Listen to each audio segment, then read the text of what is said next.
अस्सलाम वालेकुम जी। सबसे पहले मैं आप लोगों का आज बहुत ज़्यादा शुक्रिया अदा करना चाहती हूँ जिस तरह कमेंट्स में आप मेरी हौसला अफजाई करते हैं और मेरी रेसिपीज़ को पसंद करते हैं। और सर्दियों में सबके ही फेवरेट छोले भटूरे इसकी रेसिपी मैं आज आपके साथ शेयर करूँगी और इस दुआ के साथ कि जहाँ रहें हंसते रहें और हंसाते रहें। तो चलें जी, मज़ेदार सी ये रेसिपी मिल के बनाते हैं। यहाँ पे देखें जी, छोले भटूरे बनाने के लिए मैंने एक बाउल ले लिया और आधा कप की जितनी मैंने सूजी ले ली। वही सूजी जिसके साथ हम हलवा बनाते हैं, नाप करके मैंने आधा कप ये ले लिया है। और इसके अंदर मैं डाल दूंगी तकरीबन आधा कप जितना पानी, जिसमें हमारी ये जो सूजी है ये भीग जाए। और इसको मैं कर दूंगी कवर 10 मिनट के लिए। इसको मैं एक साइड पे रखती हूँ ताकि सूजी हमारी अच्छी तरह फूल जाए, फिर मैं आपको दिखाती हूँ। और यहाँ पे देखें जी, मैंने 3 कप के जितना मैदा ले लिया जो कि मैंने नाप करके रखा हुआ है, ये इसमें चला जाएगा। और इसके अंदर मैं डाल दूंगी 1 टेबलस्पून के करीब चीनी और 1 टीस्पून इसमें चला जाएगा बेकिंग पाउडर और 1 टीस्पून इसमें चला जाएगा नमक। ये सारी चीजें इसमें चली जाएंगी। मैंने ले लिया रूम टेम्परेचर पे दही है, आधा कप ये इसमें चला जाएगा। यहाँ पे देखेंगे सूजी को कवर करके रखे हुए मुझे तकरीबन 10 मिनट हो गए और सूजी यहाँ पे अच्छी तरह फूल गई है, ये भी इसके अंदर चली जाएगी। पहले हम सारी चीजों को अच्छी तरह मिक्स कर लेंगे और अभी इसमें पानी वगैरह डाल के इसको नहीं गूंदना, क्योंकि इसमें दही भी डाला है, सूजी का भी पानी है। और इसको पहले मैं अच्छी तरह चम्मच की हेल्प से मिक्स कर लूंगी। यहाँ पे देखिए जी, सारी चीजें मैंने मिक्स कर ली हैं। अब इसमें मैं थोड़ा थोड़ा पानी डालती जाऊंगी और इसकी एक सॉफ्ट सी डो हम बना लेंगे। और यहाँ पे जो चम्मच का काम है वो हो गया खत्म। रिंग को मैं उतार के एक साइड पे रखती हूँ और हाथों की हेल्प से हम अच्छी तरह आटा गूंथते हैं। यहाँ पे देखें जी, भटूरे का आटा जो है वो मैंने इकट्ठा कर दिया है और आधा कप से भी कम ये पानी हमारा यूज हुआ है। बहुत कम पानी इसमें जाता है क्योंकि दही वगैरह पहले। अब इसकी बारी आती है अच्छी सी पटाई करने की। इसको ऐसे मैं काउंटर पे अच्छी तरह पटक पटक के ऐसे करूंगी ताकि हमारी जो डो है वो सॉफ्ट हो। किचन काउंटर को मैंने पहले अच्छी तरह साफ कर लिया था। अब इसको तकरीबन 5 से 7 मिनट के लिए मैं इसी तरह मसलूंगी ताकि हमारा जो आटा है वो सॉफ्ट सी इसकी डो तैयार हो जाए। और यहाँ पे देखें जी, डो को मैंने 5 से 7 मिनट के लिए अच्छी तरह गूंद दिया है और हमारी जो सॉफ्ट सी डो है वो तैयार हो गई है। अब इसके ऊपर 2 से 3 ड्रॉप मैं डाल दूंगी कुकिंग ऑयल के, ताकि ये ऊपर से जो है वो ड्राई ना हो। अच्छी तरह इसके चारों साइडों पे लगा देना है और इसको मैं कवर करके रख दूंगी आधे घंटे के लिए। अब हम चने बनाते हैं। यहाँ पे देखें जी, भटूरों के साथ चने बनाने के लिए मैंने काले चने जो थे वो पूरी रात के लिए भिगो के रख दिए।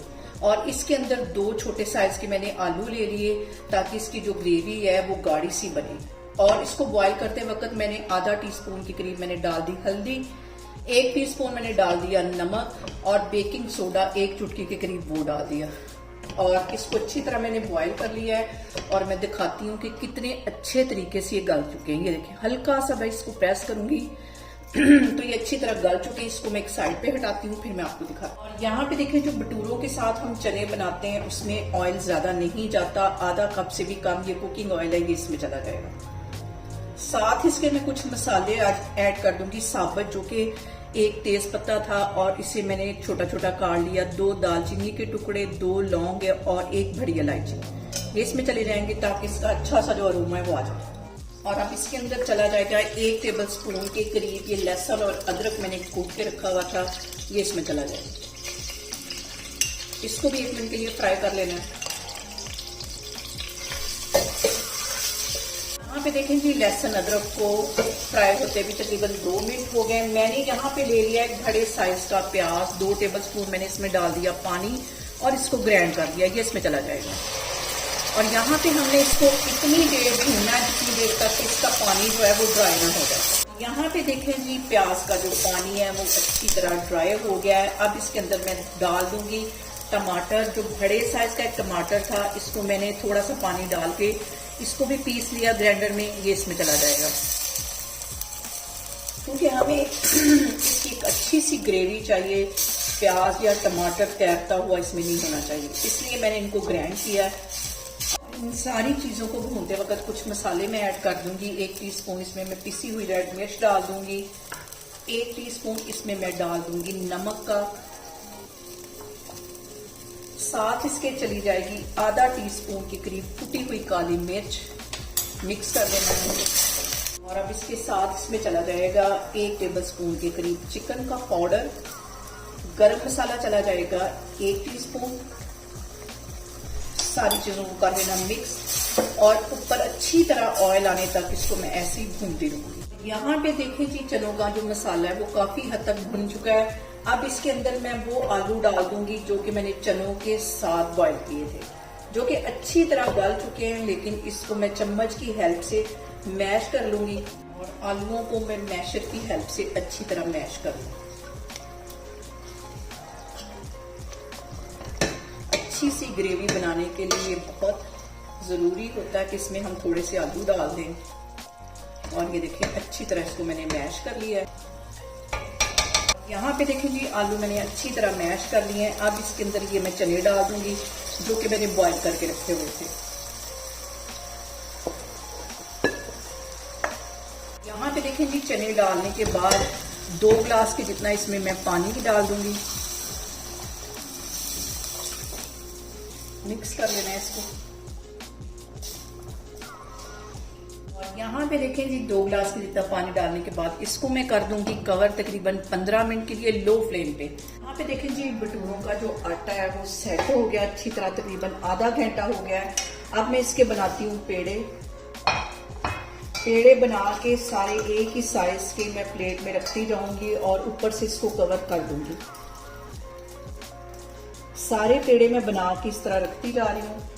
यहाँ पे देखें जी, पेड़े मैंने सारे बना लिए। किचन काउंटर पे मैं थोड़ा सा कुकिंग ऑयल डालूंगी ताकि भटूरे हम यहाँ पे बेल सकें आसानी से खुली। और यहाँ पे भटूरों को मैं बेल लूंगी और ऑयल मैंने गर्म होने के लिए रख दिया। ऑयल अच्छा खासा गर्म होना चाहिए, ठंडे ऑयल के अंदर हम इसको नहीं डालेंगे। और भटूरे जो होते हैं वो गोल शेप में नहीं होते, थोड़े से बेजी होते हैं। इसको मैं इस तरह बेल लेती हूँ, फिर मैं आपको दिखाती हूँ।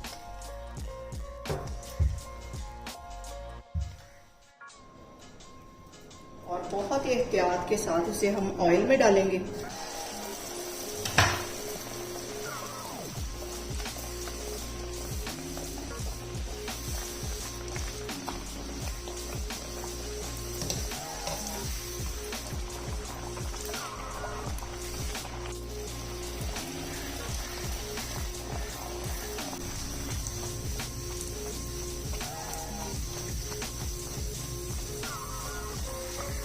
बना के रखती जा रही हूँ।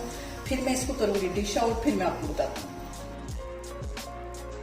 यहाँ पे देखें जी, मजेदार से हमारे छोले भटूरे बन के तैयार हो गए हैं। साथ मैंने इसके सैलेड रखा है, साथ अचार। बिल्कुल वैसे ही इसको सर्व करना है जैसे कि हम बाजार से खाते हैं। और मजेदार से हमारे छोले भटूरे बन के तैयार हो गए। आप इसे मेरे तरीके से बनाएं और मुझे कमेंट्स में बताएं आपको मेरी वीडियोस, मेरी रेसिपीज कैसी लगती हैं। और मेरी वीडियोस को ज्यादा से ज्यादा शेयर करें और मुझे सब्सक्राइब करें और अपना बहुत सारा ख्याल रखें। इंशाल्लाह ताला मैं एक और वीडियो में आपके सामने आऊंगी। अल्लाह हाफिज।